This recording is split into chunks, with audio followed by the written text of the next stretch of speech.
So we're in Spirit of the Law, Kitzur Shulchan Aruch, chapter 1, paragraph 4. Therefore, a person should strengthen himself like a lion. And immediately when he wakes up, should say Modani, get up to serve God, to wake up. Someone once asked one of the big tzaddikim in Breslev, he said, when should I get up? Should I get up at 2 in the morning, at 3 in the morning? Should I get up at 4 in the morning, at 5? What if I can get up till 7 or 8 or 10 or whatever? He's starting to, the guy was apparently very confused. So this person said, listen, my friend, if you find yourself awake at 1, get up. If you're waking at 2, so get up at 2. And if at 3, get up at 3.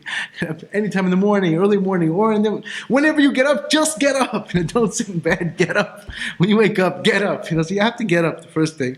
Number 1 is get up. First, we have to try our best to wake up. And Nachman and the Vilna Gaon also talks about this idea of a person sleeping through his whole life. You can be on autopilot, never have a vital moment, never have a second. We're always just too busy. Ramchal also, he said that Paro says, make them work.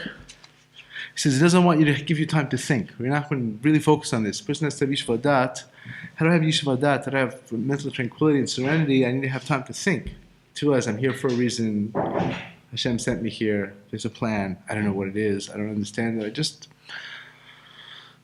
need to do my best. I need to start. I need to find my path, find my way. What does Hashem want from me? So number 1 is we have to wake up. That's the first thing. You don't wake up. Your mom. Sometimes you have things shaking you to wake up. When are we going to wake up?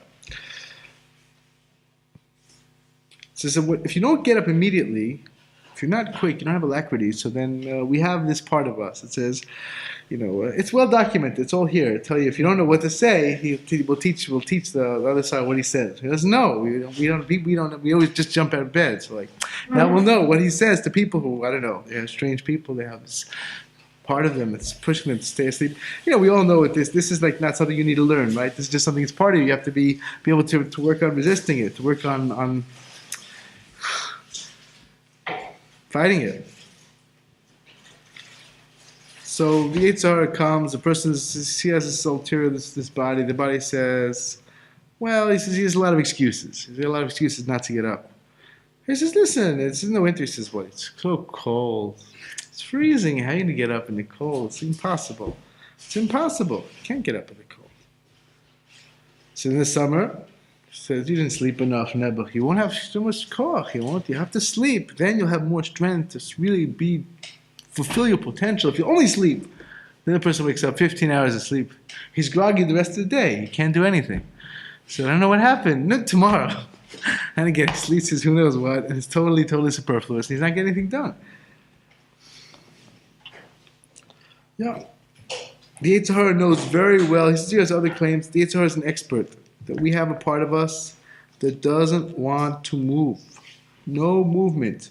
Absolutely no movement. This is in Kutsk they would say that the word guf, gimel vav fei, in Hebrew, guf, it serves as an excellent sign for an acronym that gives you a basic idea of the body and the soul trying to get the body to move, right? The guf, they said guf, it's very similar to English. The Yiddish, guf is, the gimel is guf always, right?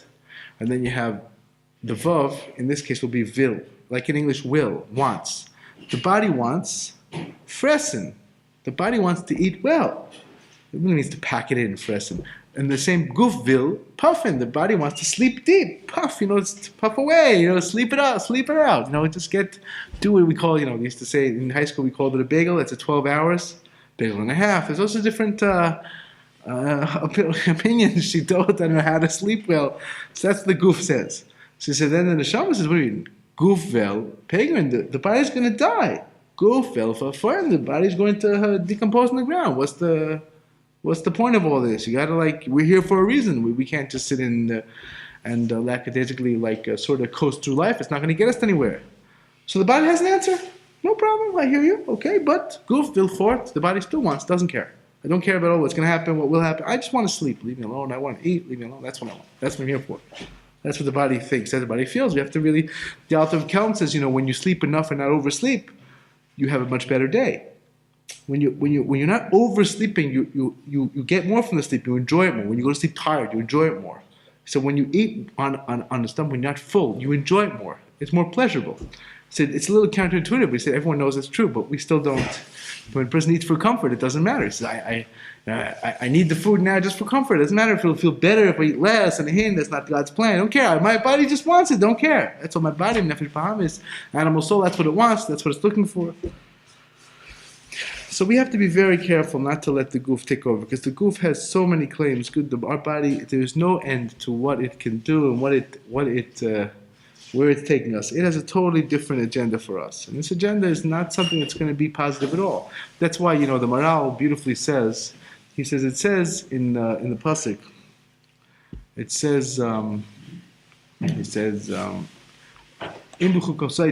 right? If you go in my statutes and my commandments. So the Rashi says, you should delve, work, toil in Torah. The Maral says, seems to be on the simple surface look a very long difference, a very big discrepancy between you have going and toil. Two separate things. Toil, amelut, and halicha. It's two separate things. Usually when you say, I'm going litamel, I'm going to exercise. He usually doesn't mean he's going to take a stroll up in the park. I'm going halicha means you're going to walk. Sometimes you mean faster, slower. So the Maral says, you don't understand. He says, the body really wants to be inert. It doesn't want to move. That's why we like television so you turn on, you sit on the couch, you don't move, it's perfect. You don't do anything, you feel like so much action, you get the blood rushes, nothing happens. There was Nebuchadnezzar, a guy who was so involved in his computer and his special easy chair, he literally just died. Something, he had a misfunction. You can't not stand up for 2 weeks except before you go to the bathroom. It's very unhealthy. So he had people coming in, they bring him food, he paid with his credit card, he made his money on the computer and didn't move. And at a certain point, he just died. We're not meant to just sit around and do nothing. That's also not part of the plan. We have to move. And a person, we find there are millions of studies. The more we move, the more we strengthen our body. We're not supposed to sit around. It says, we're made to toil. Fortune is the one who toils in Torah, who does spiritual things, but one way or the other way, we're made to move around. We're not supposed to just sit and do nothing. So we have to understand the body just wants to sit there. And even movement is in a certain way toil. That's what the Maral is really saying. The movement, you want to move, you want to do anything, there's an element of toil. Some of us more, some of us less. Each person is different, but to be very careful not to allow ourselves to coast, not to allow ourselves to just stay potential the rest of our life. We want to become actualized. So therefore, every person who cares about his soul will strengthen himself. He's not going to listen to all of these different these claims. He has always a good reason. There's always a great reason why. I'll start tomorrow. Not today, tomorrow. The Breslev, they would say, also the Chassidish Sfarim bring this idea. It says, Moshe Rabbeinu says, tomorrow we will fight with Amalek. So they would say, that means Amalek always says, wait till tomorrow. And you have to fight. Say, no, not tomorrow, now. Today. Hayom Mikol Tishmol, not tomorrow. No tomorrow, now. I want to fight now. Yeah.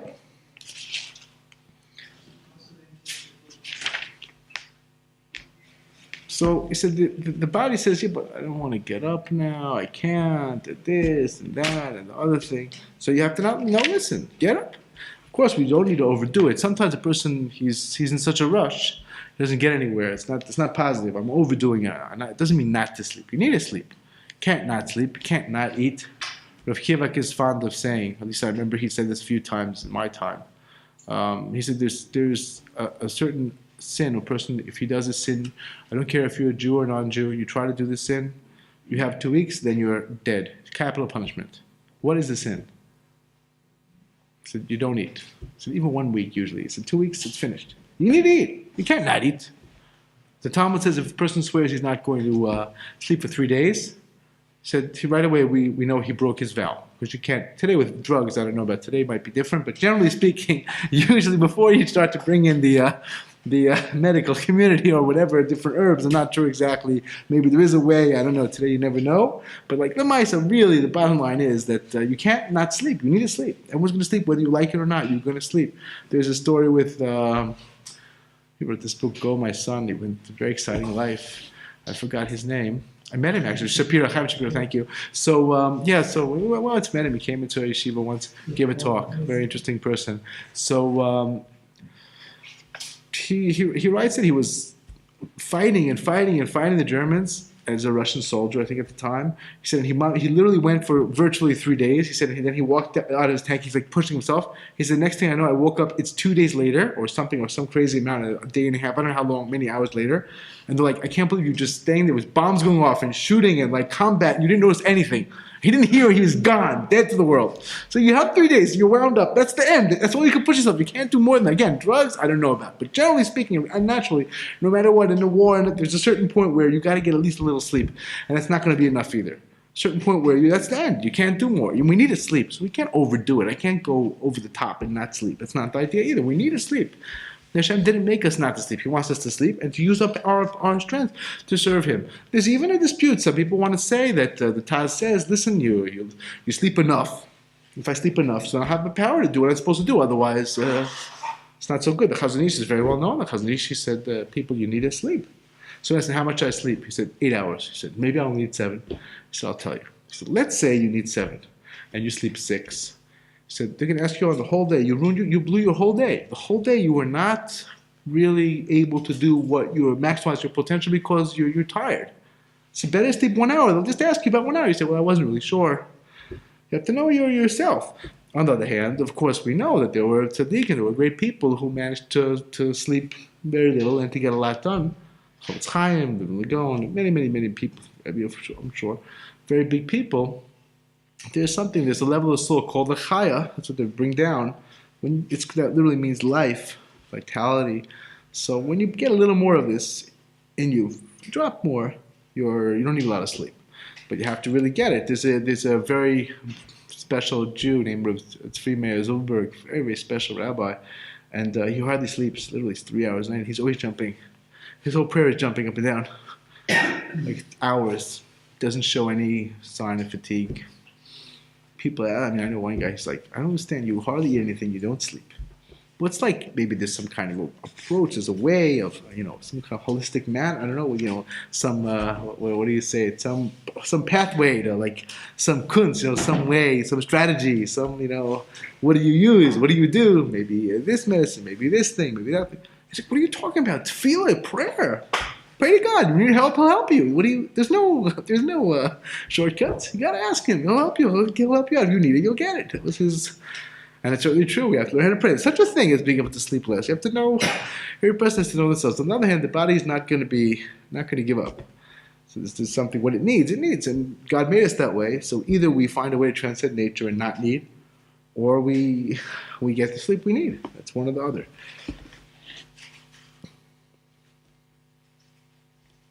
So a person says, okay, listen, what do you want from me? I'm tired.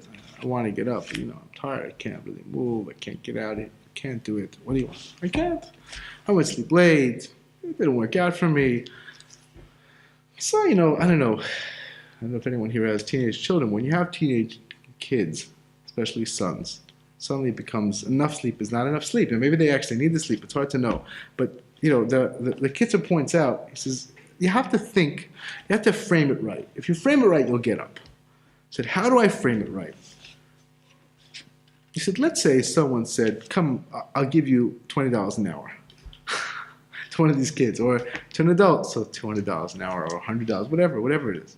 Suddenly, whoa, I have to get up now. This is my opportunity. I won't lose the money. Suddenly, the guy can get up. That's what we find. Or someone's owed debt, guy's not ever paying, and then suddenly pays up. Oh, great. Or so it's come, there's a fire. He'd get up. It's important. Of course he'd wake up. We all know what it means. Loving God might be hard to access, but love of money, usually people, they have a natural understanding of it. It's not so easy to on the contrary, you have to work on not overdoing the love of money. It's not so easy. A person who's doesn't need to support his family, for whatever reason, maybe he's blessed, whatever it may be, he doesn't understand what it means love of money. Because he has enough money, it's not a problem. The minute you have to work really hard for your money, it gets a lot more complicated deal with this Taivas moment, and what do you do with this avarice, not overdoing it, but on the other hand, not being Rabbi Nachman. You worked so hard to make kosher money, now you're just throwing away. Be careful. Think about before you spend. Know what you're doing. Anyway, for money, a person would get up. He wouldn't be lazy. So why is he lazy now? Because it's less important to him. It's not worth the money to him right now, unfortunately. So if you had an opportunity to serve the king, also you get up. Here you are, you're waking up in order to serve Hashem, serve God. So no big deal. 4 or 5 times, you get used to getting up. You'll get up. You're not going to stay in bed all the time. At a certain point, you'll wake up.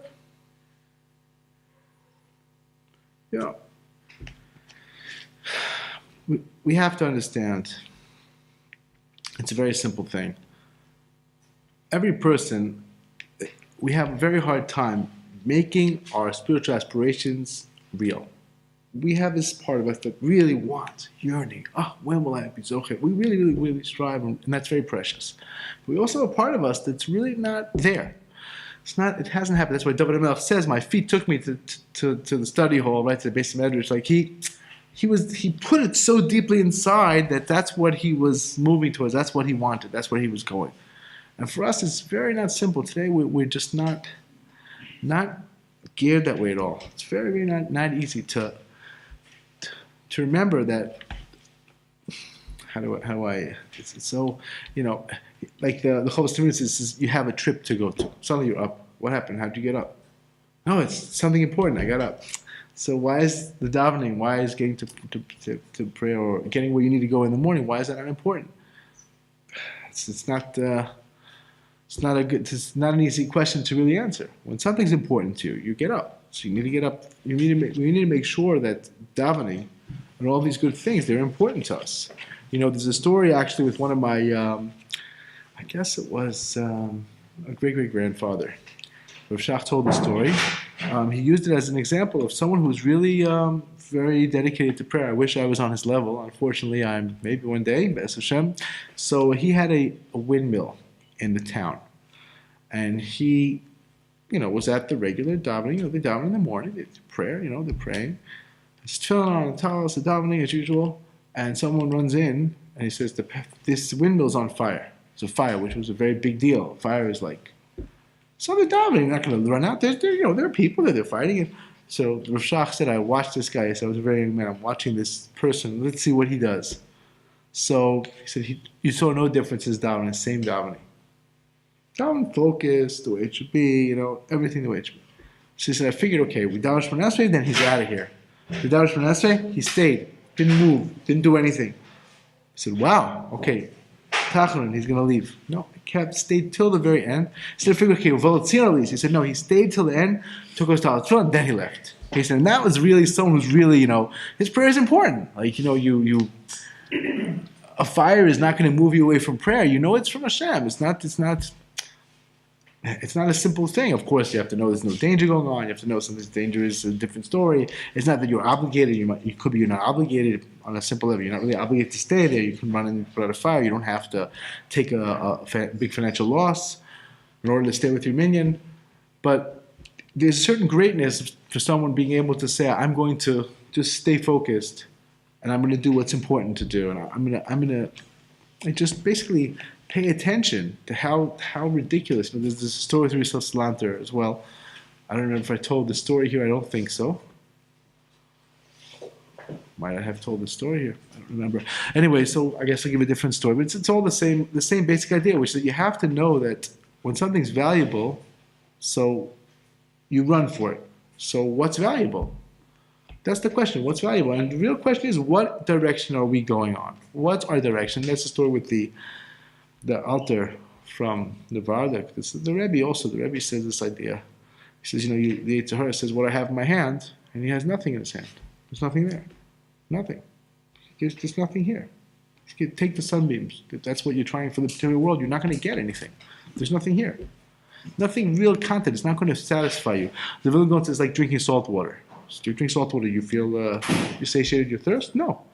You don't slake your thirst with salt water. It might be that you're retaining more water. Okay, it's a whole kunz, right? The salt retains the water, but it still makes you thirsty. It doesn't matter. Like, bottom line is, that you're going to feel thirsty. You're going to feel thirsty and frustrated. It's not going to help you or anything. So you have to be very careful not to just sit in the material world. There's really nothing here. Rav Nosson had this discussion with who was it, Hirsch Bear maybe, I don't remember, one of the so-called maskilim of this enlightened group, supposed enlightened group in Uman, who they were afraid even to say the name Hashem because they didn't want to confuse their lack of emunah. So Rav Nosson, he had this discussion with one of these people. He said, there's nothing here. I'm telling you, you can do your business. You can run here. You can run there. It's not going to get you anywhere. So this guy Hirsch Bear, he came back from a nice hoist. He made a nice deal, business, lots of good money, good success. He came out of Nosson. He said, I don't know what you're talking about. He said, I just went to a business, to a fair. I made a lot of money. I even got my wife a nice gift. What are you talking about? Everything's good. God here. Where's the God in the equation here? So I'm telling you right now, my friend, you can buy the nicest ring, and it won't have a stone. It will have a stone, whatever, some little problem, and she's going to make your life living in Gehenna here. It's going to make your life impossible to live. And then you'll see there's really nothing here. So he went home, and that's exactly his wife said. She said, "What, you give me a ring without a stone? How could you? What did you have the money? You're so cheap." And with Kitzur, he went back and said, "You are so right. I thought you were right. There's just you can't win. There's no way to win. It's impossible to win. A person has to learn how to." That's one of the things in our parasha, really. We have to learn how to be, not let the material world just wash us away. It's a very, very big lesson. Like Yaakov, terrible things happened. Yaakov was, it says, Vayechrash, he was silent, but it's the same word as deaf. It's as if he didn't hear. That's what the deeper works explain. It's as if he didn't hear. He didn't hear. It's as if it didn't make any impression on him. Very strong. It didn't matter. So the Alter Nevardik, he says it's like you're in a train. When you're in a train, the train's going one direction. So your direction is your direction. You can walk in the other direction. You see someone, you're in the last car of the train. You see someone walking. He walks to the end of the train. He stands there. You say, what, there's no more cars? And you say, where are you going? Have a seat. She says, no. This train's going north. I need to go south. So I'm walking south. He said, my friend, the train's going 100 miles an hour north. You're walking south. There's no meaning. You have to get off the train. Get on another train going south. Then you'll go south. This is not meaning going south. We have to make sure that our avoda, our divine service, is not like that guy. You're walking where is our direction? Where are we really holding? That's also the Maral says, Ahava is Gematria Echad. Rav Nosson brings this also. Zohar, I think. Gematria Echad. Ahava is Echad. It means one. You can only have love for one at one time. You can focus, so it can be in one big picture. But you can't be dying for your ice cream and dying for Hashem. Maybe if you want to make a bracha, there's always got to be a way to die for ice cream. No, but the bottom line is, you can't be. Either you want your whole soul's going out for one, or your whole soul's going out for something else. There's no middle way. There's no middle, and it's our choice. We have a choice. We have a choice at all times. So, what is our direction? Where is the train taking us? Where are we going? Where are we off to? Where are we? What's going on with us? We have no idea. We don't even notice. We like to go, meandering along in the cars. Wake up, whatever time we wake up, do whatever we do, whole days. What happened in this day? Where did my day go? This is one of the big inyanim of Hisbodedus. Of course, we know Hisbodedus, when you're talking to Hashem, the first thing, Levi Tzrik Ben said, you have to know yourself, unless you have a very positive personality. He brings from the Rebbe in the Kitzur. The Rebbe Nachman says, if you weren't happy all day, said your entire Hisbodedus should be on happiness. You need to get that joy. Otherwise, you're not going to be able to really break your heart in the right way. You don't want to do Hisbodedus and be like the guy who had a nervous breakdown. Went to the field and had a nervous breakdown. That's obviously not a kosher Hisbodedus. That's not what you're supposed to do. That's just another way to take a bat and hit yourself over the head. That's not what you're supposed to do. You have to learn how to be. We have to learn how to be like the Tom. We have to learn how to be happy, not to be depressed. That's not the idea. To strengthen your depression. That's not going to help. What's going to help is to appreciate the positive and focus as much as I can on it. And basically to wake up, not to stay sleeping, not to stay down, to get up. That's really that's what this halacha is all about. The B'ditchev learns this way also. This idea of waking up means getting yourself up. So wake up. You have to wake up. We'll see in the next sif a little bit. We have to we cannot sleep our life away. That's not what we're here for. It's important to realize that how we wake up is very much determined by how we go to sleep. That's what the Rishna says, and the Chosavava says it's there also. If you go to sleep and you're just filled with love for Hashem, so you wake up that way too. That's a natural thing. if I go to sleep and I'm upset, so it's not going to be so easy to get up properly. If you go to sleep and you're properly attuned, the Mishnah says, the host brings this idea, so that you're gonna wake up, with a lot of also properly attuned. So it has to do with us. What are we thinking before we go to sleep? What are we holding? All has to do with us, and it's really a choice. Sometimes it can be very difficult. Sometimes it can be one thing or the other thing. But bottom line is, we have to understand sleep is also an avoda. Sleep has its place where we're doing what Hashem wants us to do when we sleep. He made us this way. There's a reason for it. It's not just like, you look at a bat and say, I'm just like this little more sophisticated bat. He sleeps with his claws in there. But now let's say if that's really true, okay, in the cave, whatever, and I sleep in the bed, it's the same difference. It's not the same difference. Our sleep has a very, very great significance. It means a lot. We go up. Things happen. But we'll talk about that probably later when we get to sleeping. But bottom line is, sleep is a birur. It's a very big clarification. That's what sleep is. That Rizal would reveal very deep secrets during his sleep. His sleep was amazing.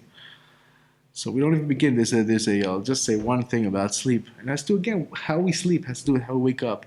When a person sleeps, his neshama goes up. So the Aruch Yisrael asks, Moshe Rabbeinu tells Korach. Korach comes with his whole retinue. They want to fight. They want to. Moshe is all wrong. We're all tzaddikim. Who needs this tzaddik character? Nobody asked for him. We're all tzaddikim. Why? We're all righteous. We need a special person, special people. It doesn't matter what you do so much. This is their claim. Really, when you look at it in a deeper way, it's okay, you're doing good, so it doesn't matter so much what you do. You do bad, you don't do bad. You do more good, you do less good. It's all one team. We're all working. It's a special person. Moshe is the conduit, and we need Moshe. Who needs Moshe? Who needs this guy? Who needs that guy? We can do it ourselves. What's the problem? We do. We're all very precious to Hashem. So when Korach came, Moshe said something very interesting. He said, tomorrow we'll determine, what Hashem wants. So Rabbi Yisrael was like, why do you wait? He needs a day. Put him off a day. She said, no, you don't understand. He said, they didn't realize that Moshe knew that if they would just sleep, the neshamas go up above. He said, someone at his level was able to help them. So they come up. He said, I'll take care of it. He said, but the Medrash says they didn't go to sleep. He spent the whole night talking against Moshe. So he couldn't help him. He said, but you want to help him. Your neshama goes up there. You get an opportunity for connection. It's not simple. Sleep is a big thing. It's a big deal. Personally, you have to prepare yourself to have proper sleep.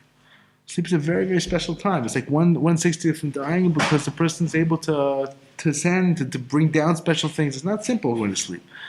Going to sleep is not a simple thing. You can bring down, access great things.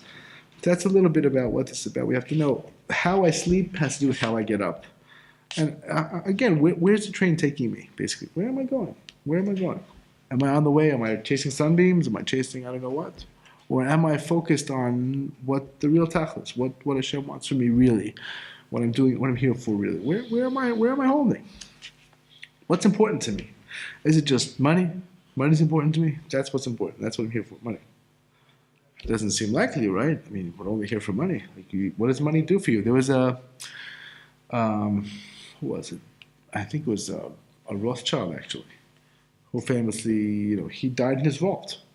He wrote a little epilogue, like what you call it exactly. He wrote a little before he died. And he's like, I was thinking on Yom Kippur during the Tzana Tokef. It says God will decide who lives, who dies, who is starvation. He's like, I'm a multi-millionaire, whatever. I don't know how much money his assets were worth. People had no money. He had so much. Something could happen to me. I can starve. It seems really, really remote. And here I am, starving. I thought it's remote, but it's not remote. You just don't hear. Locked it accidentally to his vault till they came. He was gone. And he left this little paper. He said, what was I thinking? I can't starve. I'm not in charge. I don't understand anything. You think it's okay, but we don't know what's happening. We have no idea. We don't understand. Hashem's taking care of us all the time. If we didn't have this shmira, this protection, we wouldn't be alive. The state of Israel wouldn't be alive. It's all great to have all this ishtalis and to have maybe the greatest army or one of the greatest armies. That's wonderful. But the bottom line is there's a tremendous protection that we're having, tremendous divine protection. And we hope Hashem will continue. Hashem will continue taking care of us. It's a lot. It's not just this is taken care of and that's taken care of. It's not so simple. It's like very, you have people planning and willing to die Hashem should protect us from such craziness to harm other people, and they just don't seem to get it together so well. It's almost embarrassing. They keep shooting missiles, can't hit anyone. They try to stab, they bring guns, they get a few people, do this, and then this happens, and that happens. You figure what? You can't figure things out, you can't get it together. You don't know how to, you can't organize something. You made an attack in Paris, like Hashem Yishmor, what happened? Well, 8 people, whatever, how many people was it? 8 people, however many people it is, that live across the way. They don't have to come from Belgium to anywhere. They're right here. They live in our country, no problem. Can't get weapons. It seems a little bit. Hashem's taking care of it. That's the truth. That's what we know. Hashem's doing it. We don't understand. I hope Hashem will help continue because we can't do it ourselves. There's no way you can protect. Absolutely. Yeah, it's all Hashem. That's the truth. So the main thing is not to be caught up in the laziness. The laziness. That's also again this idea of being lazy. This is the main, the Rebbe brings, in the Kitzur, the Rebbe brings that the main food of the Yetzer Hara is atlus and atzvus. That's what he subsides on. That's jealousy, that's laziness, and depression. So when we indulge in these areas, we're feeding the other side. We make it stronger. That's something very, very important to keep in mind, stay focused on. That when I am, the Kitzur said, and it's a very deep idea. He said, atzvus, when you feel, it's the same thing with atzvus as well. Atzvus is a little easier even to see it. So when you're depressed, what you're really doing is throwing off the yoke of heaven. So joy is enabling you to take the yoke of heaven on. You can't connect to Hashem when you're depressed. You're pushing him away, as it were. You can't do it. It's impossible. So you have to not be in that place. And sometimes again, like Yaakov, we have to be in this aspect as if I'm deaf. I don't hear. I don't know. It's very not simple. We sometimes we turn back later and we see our reaction to things. And we say, that was a mistake. That really didn't do anything positive. Didn't change anything really. Didn't do anything. And it disabled me from doing good. It didn't help. Didn't help. Better to just be like you're deaf. You don't know anything. This way, that way. Who cares? Whatever. And everything's fine. But we're a little stubborn. It's a little hard for us. So the first thing to do is to wake up. Wake up, start to see, start to understand. I'm not here for no reason. I'm here for a very, very good reason. And it's time to wake up. When I want holiness, the bottom line of holiness is alacrity. That's the lowest level. That's like the opposite of the atzlus. It's either laziness or it's alacrity. It's either depression or it's simple. That's all from the bechina that's called afar. Emunah. You have to have emunah. Emunah, it grows things, the Rebbe says. That's why it's one of the reasons why it's called it's dirt, because it grows. Everything grows from emunah. Without emunah, you can't get anywhere. You can't go anywhere. Nothing happens. You need deep emunah. You don't have emunah, it's not going to go. But emunah is simcha. The Rebbe says also very clearly. That's what the minute you have real emunah, you're going to be happy. So when you have simcha, you're going to get up as quickly as you can. Again, not overdoing it, not over the top. You get up as quickly as I can. I'm going to serve Hashem with all of my power, with every bit of power I can muster. So Hashem Shalom Bizoche, we should choose the right things. Make the right choices. Not sit in a place, not be in a place where we're on a train rushing to who knows where, our whole heart, our whole day is on who knows what. We're just not focused. Instead, we want to be zoche. We want to be zoche to remember Hashem and to wake up. That's Hashem. It's to wake up.